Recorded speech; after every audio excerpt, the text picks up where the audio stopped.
आज बात करते हैं औरतों के मिड लाइफ क्राइसिस की, क्योंकि ये भी बहुत एक इम्पॉर्टेंट बात है जो सोसाइटी टॉक्स में डिस्कस होनी चाहिए। कहते हैं, एक सेइंग है जी, a son is a son till he takes his wife, a daughter is a daughter till all through your life. Okay fine, इस पे भी आते हैं। मदर इज अ मदर 24/7, ये भी बिल्कुल सही है।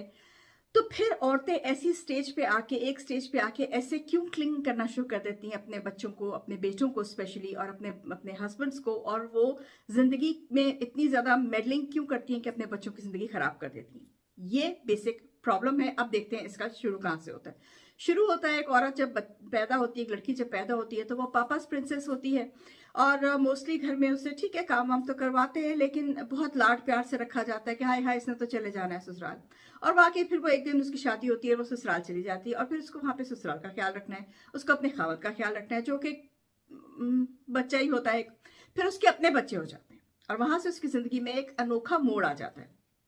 वो अपने बच्चों को सारी जितनी उसकी एनर्जी है, जितनी उसका लव है, जो उसको लोगों से नहीं मिला या जो भी हुआ, उसका वो सारा डाइवर्ट जो है मोस्टली औरतों का, वो अपने बच्चों में चला जाता है।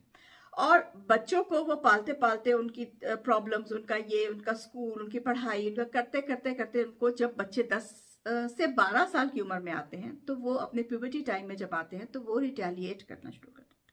और उस वक्त उनको आपकी जरूरत नहीं रहती, उस वक्त उनको माँ की जरूरत नहीं रहती। वो सोचते हैं जरूरत तो माँ की हमेशा रहती है, लेकिन वो सोचते हैं उस वक्त कि उनको माँ की जरूरत नहीं है, और वो आपको अपनी जिंदगी से अलग करना शुरू करते हैं। आपको अपने कमरे से निकाल देंगे, आप अपने फ्रेंड्स के साथ सीक्रेट टॉक्स करेंगे, आपको अपनी जिंदगी, आप उनकी जिंदगी में अब दखल नहीं दे सकती, आप उनको अब कपड़े खरीद के नहीं दे सकती, वो अपनी मर्जी के खरीदेंगे। उनको वो फलाना ब्रांड चाहिए, उनको फलाना कलर चाहिए, उनको फलाना डिजाइन चाहिए, उनको फलानी गेम्स चाहिए जो उन्होंने खेलनी है, जिनका आपको पता है या नहीं पता, इंटरेस्ट है या नहीं है, तो वो आपको अपनी जिंदगी से निकालना शुरू कर देते हैं। दिस इज द टाइम जब औरत के ऊपर क्राइसिस आता है। और इसमें सबसे बड़ा जो जिसको कह लेना दोषी है, वो उसका खामद है। क्यों? इसलिए क्योंकि आपने अपनी बीवी को टोटली एक हाउसवाइफ बना के रख दिया, और अपने बच्चों की खिदमत में लगा दिया।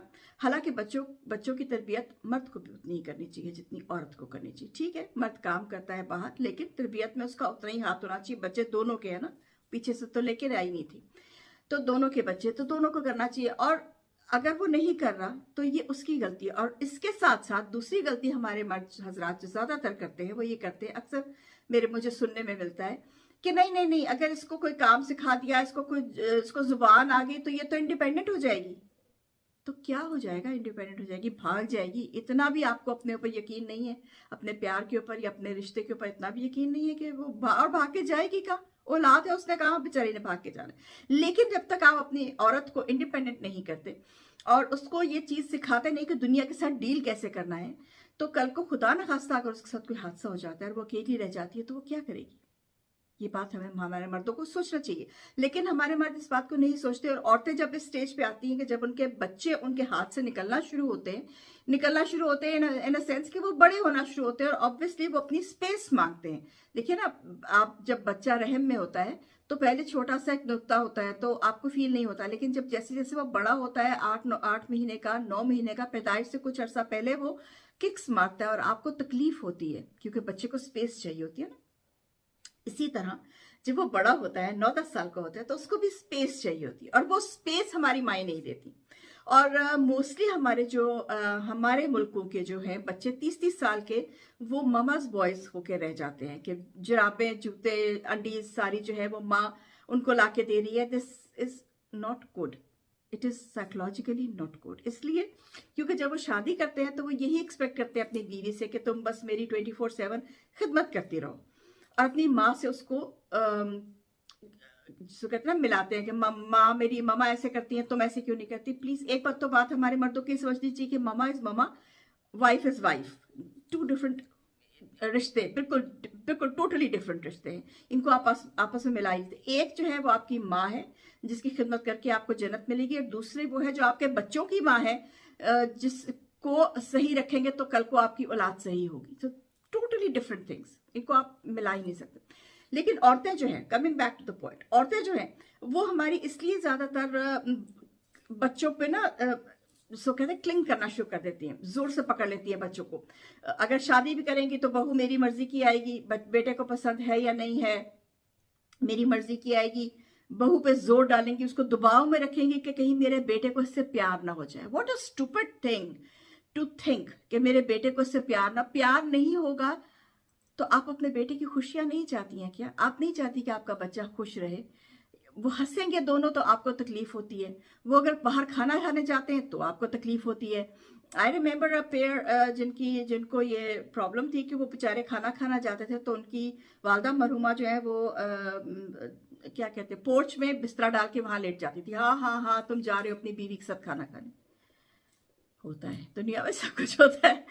तो इस किस्म की बातें भी, और ये वो उस किस्म की डेस्परेट औरतें होती हैं जो अपनी जिंदगी भी तबाह करती हैं, अपने बच्चे की जिंदगी भी तबाह करती है, उस आने वाली लड़की की जिंदगी भी तबाह करती है, और उनकी आने वाली औलाद की जिंदगी भी तबाह करती है। तो इस सब सिनेरियो से बचने के लिए सबसे पहला जो इक़दाम है जो उठाना चाहिए वो खामद को उठाना चाहिए कि उसको चाहिए अपनी बीवी को इंडिपेंडेंट करे। इंडिपेंडेंट का ये मतलब नहीं है कि मादर पितर आजाद कर दे, ये भी बात नहीं है। घर का काम औरत को ही करना है और कौन करेगा, लेकिन आजाद या इंडिपेंडेंट का मकसद ये है कि उसको पता होना चाहिए दुनिया में, उसको अपनी सेल्फ वैल्यू होनी चाहिए, उसको ये होना चाहिए कि मैं खुद भी कोई चीज हूं।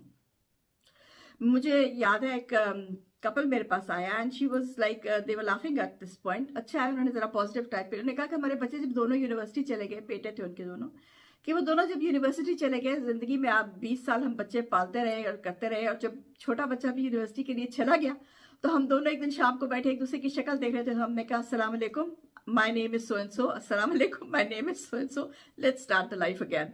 तो अच्छी बात है अगर आपका रिश्ता इतना अच्छा है और आप दोबारा से जिंदगी शुरू कर रहे हैं, लेकिन औरत को अपनी जिंदगी जरूर शुरू करनी चाहिए दोबारा से। और वो इस तरह नहीं कि आप बच्चों का ख्याल नहीं रखें।